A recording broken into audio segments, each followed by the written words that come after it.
नमस्कार विद्यार्थी मित्रांनो, या दुसऱ्या व्हिडिओमध्ये मी तुमचं पुन्हा एकदा स्वागत करते। आता आपण काही अंतर्लिखित कोनाचे प्रमेय बघितले। आता याच अंतर्लिखित कोनाचे उपप्रमेय आपण अभ्यासणार आहोत। तर त्यातलं पहिलं उपप्रमेय आपण अभ्यासत आहोत। प्रमेय काय बघा, एकाच कंसात अंतर्लिखित झालेले सर्व कोन एकरूप असतात। ठीक आहे, बघा काय म्हटलं, एकाच कंसात म्हणजे जर आपण PSR हा कंस धरला तर एकाच कंसामध्ये PQR आणि PSR हे दोन्हीही कोन अंतर्लिखित झालेले आहेत। ठीक आहे, तर हे सर्व कोन कसे असतात, एकरूप असतात, हे प्रमेयामध्ये म्हटले आहे। आता प्रमेयावरून आपण पक्ष लिहूया। तर कोन PQR व PSR हे कंस PSR मध्ये अंतर्लिखित झालेले आहेत। बघा दोन्ही कोनाचा विचार करूया। ठीक आहे, कोन PQR आणि कोन PSR हे दोन्हीही कोन कंस PQR मध्ये अंतर्लिखित झालेले आहेत किंवा कंस PSR मध्ये अंतर्लिखित झालेले आहे। आता या कंसाचं नाव तुम्ही PQR सुद्धा घेऊ शकताय किंवा PSR सुद्धा घेऊ शकता। ठीक आहे, म्हणजे कोन PQR व कोन PSR हे PSR या कंसामध्ये काय झालेले आहेत, अंतर्लिखित झालेले कोन आहेत। हे आपल्याला पक्षामध्ये माहित होतं। तर सिद्ध काय करायचं आपल्याला की हे दोन्हीही कोन एकरूप आहेत। कोन PQR एकरूप कोन PSR हे आपल्याला सिद्ध करायचं आहे। ठीक आहे, आता आपण सिद्धतेकडे जाऊया। तर आता सिद्धतेमध्ये बघा काय लिहिणार आहोत आपण। पहिलं वाक्य काय लिहू शकतो बघा, तर साधारणतः अंतर्लिखित कोनाच्या प्रमेयानुसार त्यानं अंतरखंडित केलेलं कंस हे त्याच्या काय असतं, त्याच्या कोनाच्या मापाच्या निम्म असतं, हे आपल्याला लिहायचं आहे। ठीक आहे, तर कोनाच्या मापाच्या निम्मे असतं हे आता प्रमेय आपण कशामध्ये लिहिलेलं आहे, अंतर्लिखित कोनाच्या प्रमेयामध्ये पाहिलेलं आहे। तर आता त्यानुसार याच आधीच्या प्रमेयाचा वापर करून आपण हे प्रमेय सिद्ध करणार आहोत। तर बघा, कोन PQR बरोबर अर्धा किंवा 1/2 माप कंस PR याला म्हणते मी विधान 1। बघा, कोन PQR बरोबर 1/2 माप कंस PR म्हणजे PQR ने कंस PR ला अंतरखंडित केलेला आहे आणि अंतर्लिखित कोनाच्या प्रमेयानुसार की अंतरखंडित कंस हा त्याने अंतरखंडित केलेल्या कोनाच्या मापाच्या निमपट असते। त्यानुसार आपण हे विधान लिहिले आहे। त्याच पद्धतीने दुसरं विधान करता येईल आपल्याला कोन PSR साठी। कोन PSR बरोबर 1/2 माप कंस PR। ठीक आहे, याला म्हणजे आपण विधान क्रमांक 2। ठीक आहे, कंस PSR ने सुद्धा PR लाच अंतरखंडित केलेला आहे आणि अंतर्लिखित कोनाच्या प्रमेयानुसार अंतर्लिखित खंडित केलेल्या कंसाचं माप हे त्या कोनाच्या मापाच्या निमपट असतं। म्हणजे इथे लिहू शकतो, या दोन्हीला आपण कारण काय लिहू शकतो, अंतर्लिखित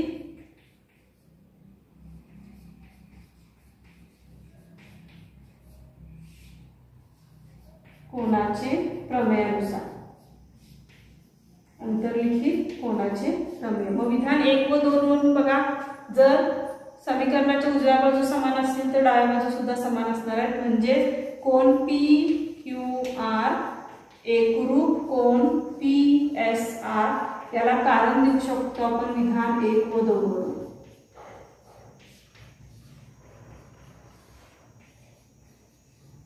विधान 1 व 2 वरून सिद्ध होतं की कोन PQR एकरूप कोन PSR, कारण जर समीकरणाच्या दोन्ही बाजू आपण घेतल्या तर ह्या काय होईल, PR ला कॅन्सल होईल। त्यामुळं राहिलं शिल्लक काय, PQR एकरूप PSR किंवा डायरेक्ट विधान 1 व 2 वरून कोन PQR एकरूप कोन PSR हे आपण सिद्ध करू शकतो।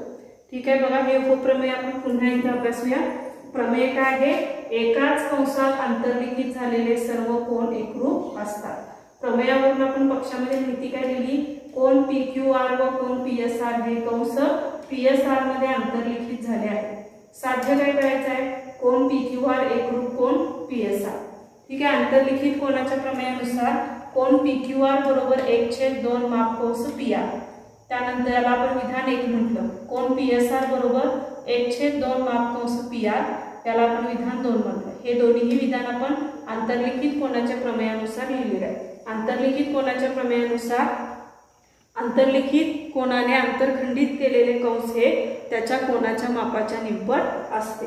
त्यानंतर विधान 1 आणि 2 वरून बघितलं तर समीकरणाच्या उजव्या बाजू समान आहे म्हटल्या डाव्या बाजूला समान असणार आहे, म्हणजेच कोन PQR एकरूप कोन PSR विधान 1 व 2 वरून आपलं काय झालेलं आहे, आपण साध्य सिद्ध केलेलं आहे। आता आपण या पुढील दुसरं उपप्रमेयाचा अभ्यास करणार आहोत। अंतर्लिखित कोनाच्या उपप्रमेयामधलं आता दुसरं उपप्रमेय आहे, अर्धवर्तुळात अंतर्लिखित झालेला कोन काटकोन असतो। आता अर्धवर्तुळ म्हणजे माहिती आहे की अर्धवर्तुळाचं माप हे 180 अंश असतं। तर अशा अर्धवर्तुळामध्ये अंतर्लिखित झालेला कोन हा 90 अंशाचा असतो, हे आपल्याला सिद्ध करायचं आहे। ठीक आहे। त्यानंतर आता पक्ष बघा काय आहे, कंस ABC व कंस AXC हे अर्धवर्तुळ कंस आहेत। कोन ABC ला कंस ABC ने अंतर्लिखित केलेला आहे आणि रेघ AC हा व्यास आहे। ठीक आहे। तर पक्षामध्ये काय काय माहिती दिलेली आहे बघा, ABC आणि AXC हे दोन्ही कंस अर्धवर्तुळ कंस आहेत। शिवाय AC ही काय आहे, व्यास आहे वर्तुळाची आणि कोन ABC ला कंस ABC ने काय केलेलं आहे, अंतर्लिखित केलेलं आहे। हे सर्व माहिती आपण प्रमेयावरून पक्षामध्ये लिहिलेली आहे। बघा कंस ABC व कंस AXC अर्धवर्तुळ कंस आहेत। कोन ABC ला कंस ABC ने अंतर्लिखित केले आहे आणि रेघ AC हा त्याचा व्यास आहे। काय सिद्ध करायचं आपल्याला ते आपण साधीमध्ये दिलेलं आहे, कोन ABC हा 90 अंशाचा आहे हे आपल्याला सिद्ध करायचं आहे। ठीक आहे। तर आता घेऊया आपण माप कंस AMC बरोबर 180 अंश, याला म्हणते मी विधान 1। बघा AMC हा 180 अंशाचा आहे, का? कारण तो अर्धवर्तुळ आहे म्हणून, कारण लिहूया त्याचं अर्धवर्तुळ कंस। ठीक आहे, अर्धवर्तुळ कंस आहे त्यामुळे कंस AMC चं माप किती आलं, 180 अंश। त्यानंतर बघा आता आपण अंतर्लिखित कोनाच्या प्रमेयानुसार काय करू शकतो, कोन ABC बरोबर 1/2 माप कंस AMC हे कशावरून घेतलं आपण, अंतर्लिखित कोनाच्या प्रमेयानुसार। अंतर्लिखित कोनाचे प्रमेय। आता ह्याच्यामध्ये आपण किमती घालूया, कोन ABC आहे तसा ठेवला आपण, कोन ABC बरोबर 1/2 गुणिले माप कंस AMC किती आहे, 180 अंश। आता 2 ने 180 ला भागले की उत्तर किती येणार आहे, 90 अंश। म्हणजे कोन ABC बरोबर 90 अंश हे इथं आपलं सिद्ध झालेलं आहे। कोन ABC हा 90 अंशाचा आहे हे सिद्ध झालेलं आहे। बघा आपण प्रमेय पुन्हा एकदा अभ्यासूया। प्रमेय आहे अर्धवर्तुळात अंतर्लिखित झालेला कोन हा काटकोन असतो। पक्षामध्ये आपण माहिती काय केलेली आहे, कंस ABC व कंस AXC हे अर्धवर्तुळ कंस आहेत। कोन ABC ला कंस ABC ने अंतर्लिखित केलेला आहे आणि रेघ AC हा त्या वर्तुळाचा व्यास आहे। साध्य करायचं आपल्याला कोन ABC बरोबर 90 अंश।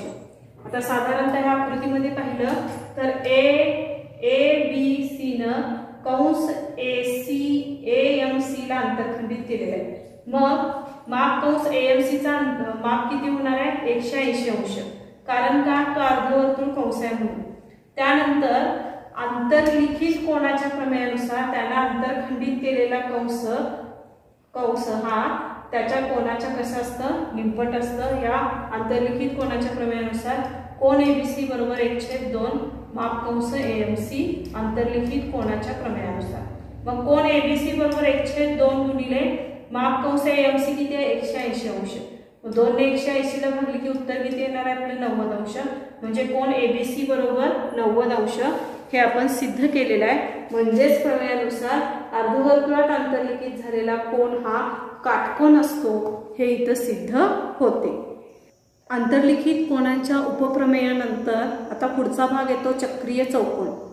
चक्रीय चौकोन म्हणजे नेमकं काय, ज्या चौकोनाच्या चारही शिरोबिंदू एकाच वर्तुळावरती असतात अशा प्रकारच्या चौकोनाला चक्रीय चौकोन असं म्हणतात।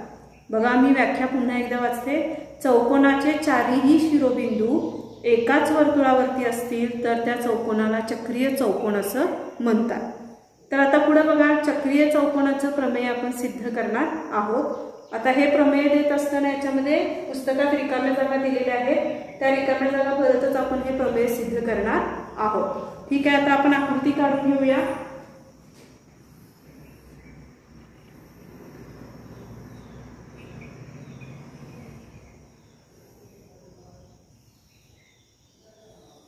ठीक आहे, हा चक्रीय चौकोन मी काढलेला आहे. त्याला नाव देऊया ए बी सी आणि डी. म्हणजेच बघा व्याख्येनुसार ए बी सी डी हे चारही शिरोबिंदू चौकोनाचे वर्तुळावरती आहे, त्यामुळे हा अशा प्रकारच्या आकृतीला चक्रीय चौकोन असं म्हणतात. चला तर मग आता आपण चक्रीय चौकोनाचे प्रमेय सोडवत जाऊया. प्रमेय काय आहे बघा, चक्रीय चौकोनाचे सम्मुख कोन परस्परांचे पूरक कोन असतात.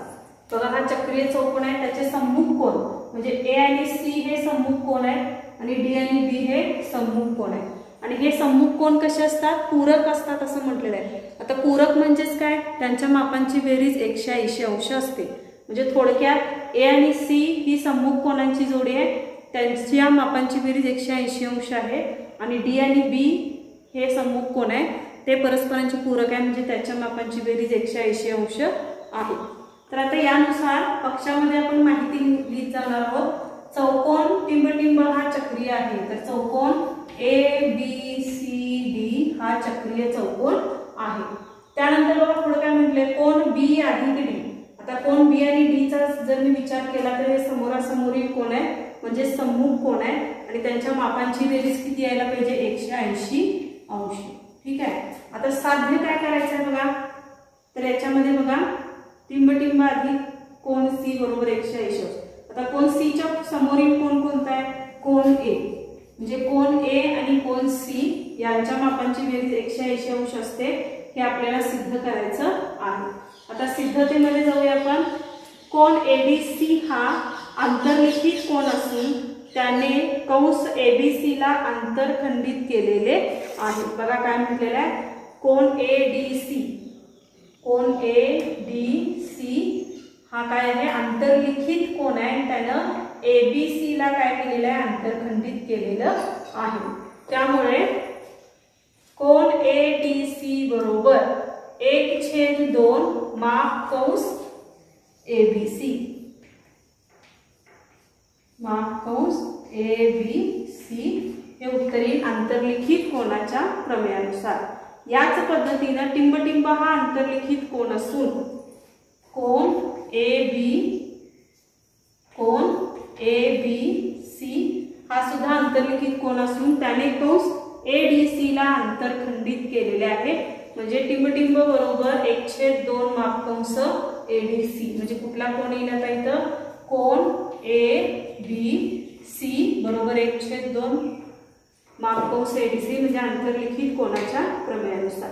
आता पुढे बघा काय म्हटलेलं आहे, विधान 1 आणि 2 वरून काय केलेलं आहे, कोन एडीसी अधिक कोन एबीसी, कोन एबीसी बरोबर काय लिहिले बघा 1/2 रिकामी जागा दिली आणि पुढे म्हटले 1/2 माप कंस एडीसी. म्हणजे इथं कुठले येणार आहे, 1/2 माप कंस एबीसी, माप कंस एडीसी घेतलेला आहे. त्यानंतर ते माप कंस एबीसी.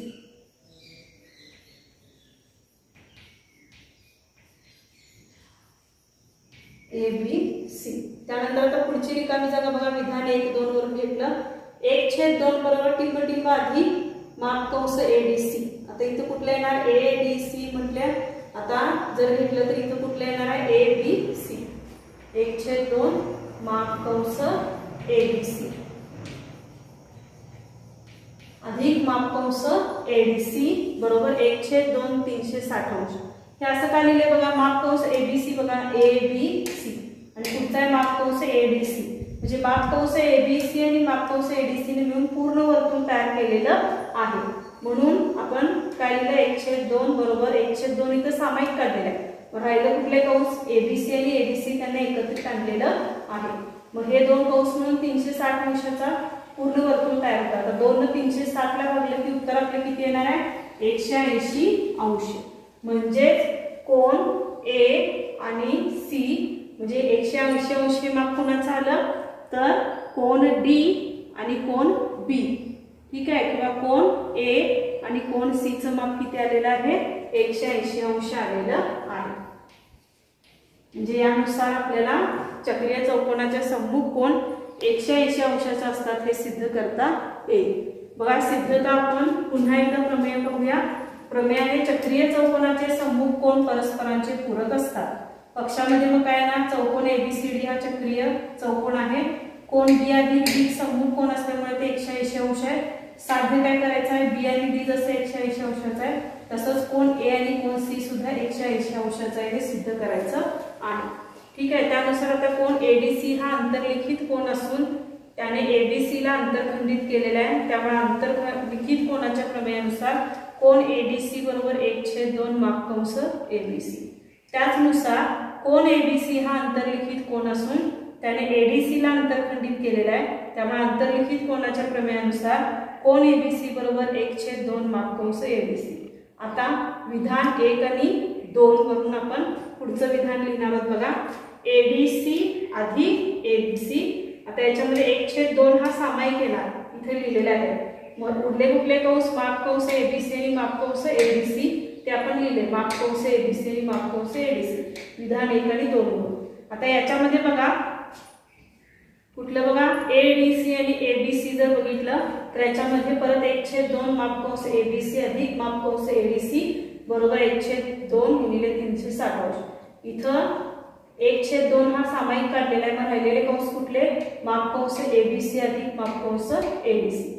मग हे दोन्ही कंस मिळून पूर्ण वर्तुळ तयार होतो आणि पूर्ण वर्तुळाचं माप किती असतं 360 अंश असतं. म्हणून 1/2 गुणिले 360 अंश.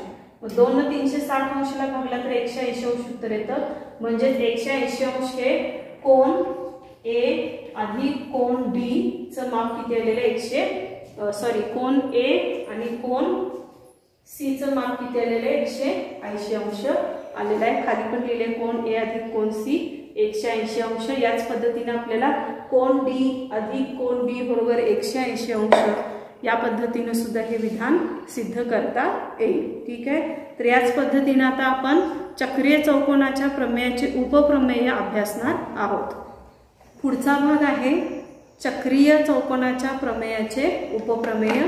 हे प्रमेय काय बघा चक्रीय चौकोनाच्या बाह्य कोन त्याच्या संलग्न कोनाच्या सम्मुख कोनाशी एकरूप असतो. आता याची सिद्धता वगैरे पुस्तकात दिलेली नाही आहे. आपण हे प्रमेयाचं पक्षसाध्य आणि सिद्धता अभ्यासणार आहोत. चला तर मग आपण प्रमेयाला सोडवायला सुरुवात करूया. प्रमेय आहे चक्रीय चौकोनाचा बाह्य कोन त्याच्या संलग्न कोनाच्या सम्मुख कोनाशी एकरूप असतो. प्रमेयाचा अर्थ समजावून घेऊया आपण. काय म्हटलंय बघा चक्रीय चौकोनाचा बाह्य कोन. जसं की आता एबीसीडी हा चक्रीय चौकोन आहे त्याचा बाह्य कोन म्हणजे डीसीई हा त्याचा बाह्य कोन आहे आणि हा बाह्य कोन असतो संलग्न कोनाच्या सम्मुख कोन असतो. आता डीसीई चा संलग्न कोन कोण आहे डीसीबी. संलग्न कोन म्हणजे सी हा कोन. सी कोणाचा सम्मुख कोन कोण आहे ए. ठीक आहे, सी च्या सम्मुख कोन कोण आहे ए. तर सम्मुख कोनाशी कसा असतो एकरूप असतो. म्हणजे कोन डीसीई हा सी आणि ए या कोनाशी कसा आहे एकरूप आहे हे प्रमेयामध्ये सांगितलेलं आहे. आता हे आपल्याला सिद्ध करायचं आहे. मग त्याच्यावरून आपण पक्षामध्ये माहिती काय लिहिली चौकोन एबीसीडी हा चक्रीय चौकोन आहे. कोन डीसीई हा त्याचा बाह्य कोन आहे. तर यावरून आता आपण काय करणार आहोत सिद्धता लिहिणार आहोत. आता आपण या प्रमेयाच्या सिद्धतेकडे जाऊया. आता सिद्धतेमध्ये बघा आपण काय करणार आहोत सुरुवातीला कोन डीसीई आणि कोन डीसीबी चा जर विचार केला तर हे दोन्हीही कोनांच्या मापांची बेरीज किती असणार 180 अंश कारण ते रेषीय जोडीतील कोन आहेत. तर आपण लिहूया कोन डीसीई अधिक कोन डीसीबी. ठीक आहे, डीसीबी बरोबर 180 अंश. याचं कारण काय लिहिणार आहोत आपण पूरक कोन रेषीय जोडीतील कोन.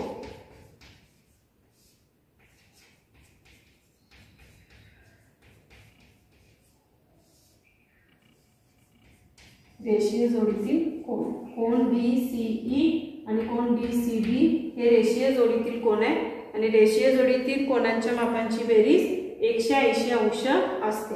याला म्हणूया विधान 1. आता पुढचं सोडवूया आपण. कोन BAD अधिक कोन DCB बरोबर 180 अंश चक्रीय चौकोनाच्या प्रमेयानुसार.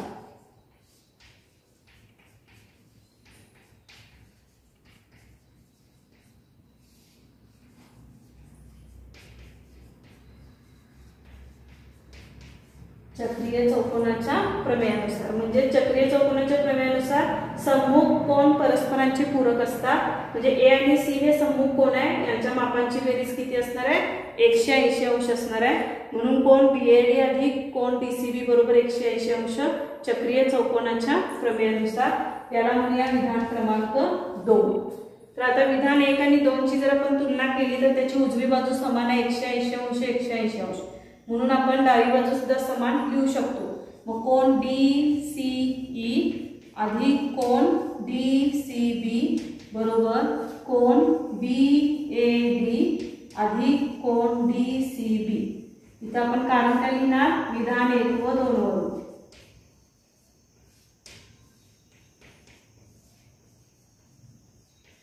विधान 1 व 2 वरून. आता 1 आणि 2 वरून आपण हे विधान लिहिले तर याच्यामध्ये समीकरणाच्या डावीकडे आणि उजवीकडे ज्या किमती समान असणार आहेत त्या काय होणार आहेत? लोप पावणार आहेत किंवा कॅन्सल होणार आहेत. जसे की कोन DCB आणि इथं कोन DCB हे कॅन्सल झाले. शिल्लक काय राहिले? कोन DCE बरोबर कोन BAD म्हणजेच कोन DCE एकरूप कोन BAD हे इथं सिद्ध झालेलं आहे. ठीक आहे, इथं सिद्ध झालेलं आहे. तर आपण बघा प्रमेय पुन्हा एकदा पाहूया. प्रमेय काय आहे? चक्रीय चौकोनाच्या प्रमेयाचा हा उपप्रमेय आहे. प्रमेय आहे चक्रीय चौकोनाचा बाह्यकोन त्याच्या संलग्न कोनाच्या सम्मुख कोनाशी एकरूप असतो. मग पक्षामध्ये आपण माहिती काय केली? चौकोन ABCD हा चक्रीय चौकोन आहे. मग कोन DCE हा बाह्यकोन आहे. मग साध्य काय करायचं आहे? DCE एकरूप BAD.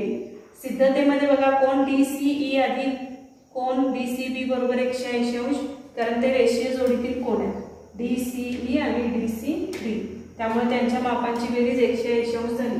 हे आपण विधान क्रमांक 1 लिहिलं. तसं कोन BAD अधिक कोन DCB बरोबर 180 अंश चक्रीय चौकोनाच्या प्रमेयानुसार ए आणि सी हे सम्मुख कोन आहेत आणि ते परस्परांचे पूरक असतात, म्हणजेच त्याच्या मापांची बेरीज 180 अंश असते. मग विधान 1 आणि 2 वरून आपण डावी बाजू उतरून घेतली. कोन DCE अधिक कोन DCB बरोबर कोन BAD अधिक कोन DCB. आता दोन्ही समीकरणामध्ये जे सामायिक घटक आहेत ते कॅन्सल होतील. जसे की कोन DCB ला कोन DCB गेला. आता शिल्लक काय राहिलं? कोन DCE बरोबर कोन BAD म्हणजेच कोन DCE एकरूप कोन BAD हे इथं सिद्ध झालेलं आहे. या पद्धतीने आपण चक्रीय चौकोनाचा बाह्यकोन त्याच्या संलग्न कोनाच्या सम्मुख कोनाशी एकरूप असतो हे इथं आपण सिद्ध केलेलं आहे. पुढचा भाग आहे चक्रीय चौकोनाच्या प्रमेयाचा व्यत्यास. प्रमेय काय बघा? चौकोनाचे सम्मुख कोन पूरक असतील तर तो चौकोन चक्रीय चौकोन असतो. आता पक्ष काय? चौकोन ABCD मध्ये कोन DAB आणि BCD हे 180 अंशाचे आहेत, म्हणजे A आणि C 180 अंशाचे आहेत. आणि साधे ABCD काय करायचं? ABCD हा चक्रीय चौकोन आहे हे सिद्ध करायचं. आता आपण आकृतीमध्ये काय केलेलं आहे? C हा बिंदू वर्तुळावर नाही असं समजलेला आहे आणि तो वर्तुळाच्या बाहेर येतो. मग B वरून DC वरती लंब काढलेला आहे E. ठीक आहे, म्हणजे BE लंब DC या पद्धतीने आपण रचना करून घेतलेला आहे. म्हणजे C हा बिंदू वर्तुळाच्या बाहेर आहे असं समजून आपण सिद्धता लिहिणार. मग ते वाक्य जर सिद्ध नाही करू शकलो तर याचाच अर्थ काय? C हा बिंदू वर्तुळावरच आहे आणि वर्तुळावर असेल तर तो चक्रीय चौकोनच असणार आहे. ठीक आहे, तर आता आपण सिद्धतेकडे जाऊया. कोन DAB अधिक BED बरोबर 180 अंश चक्रीय चौकोनाच्या प्रमेयानुसार. बघा DAB आणि BED. E हा वर्तुळावरती असेल तर A आणि E हे सम्मुख कोन झाले आणि सम्मुख कोन परस्परांचे पूरक असतात. पूरक असतात, त्यामुळे दोघांच्या मापांची बेरीज किती येणार आहे 180 अंश चक्रीय चौकोनाच्या प्रमेयानुसार. याला म्हटलं आपण विधान क्रमांक 1. त्यानंतर बघा कोन DAB अधिक कोन DCB. ठीक आहे, त्याच पद्धतीने ए आणि सी हा कोन यांच्या मापांची बेरीज सुद्धा किती असणार आहे 180 अंश, कारण ते सुद्धा मग समोरासमोरील कोन असतील तर ते पूरक असणार आहे आणि त्यांच्या मापांची बेरीज 180 अंश लिहिली आहे. मग विधान 1 आणि 2 वरून आपण काय केलं 180 अंश 180 अंश म्हणजे समीकरणाची उजवी बाजू समान आहे म्हणजे डावी बाजू पण आपण समानतेमध्ये उतरून घेतलेला आहे. कोन DAB अधिक कोन BAD बरोबर कोन DAB अधिक कोन DCB विधान 1 व 2 वरून. मग याच्यामध्ये काय होणार आहे बघा, ज्या समान किमती असतील त्या लोप पावणार आहे, जसं की DAB आणि DAB गेला. मग काय शिल्लक राहिलं कोन BED बरोबर कोन DCB, याला म्हटले आपण विधान 3. परंतु BED आणि DCB ची जर आपण तुलना केलं तर BED हा BCE चा बाह्य कोन आहे. बघा कोन BED आणि DCB या दोन्ही कोनाची तुलना केली तर BED हा कोन BCE चा कोन काय आहे बाह्य कोन आहे. बाह्य कोन असेल तर BED हा DCB पेक्षा कसा असणार आहे मोठा असणार आहे बाह्य कोनाच्या प्रमेयानुसार.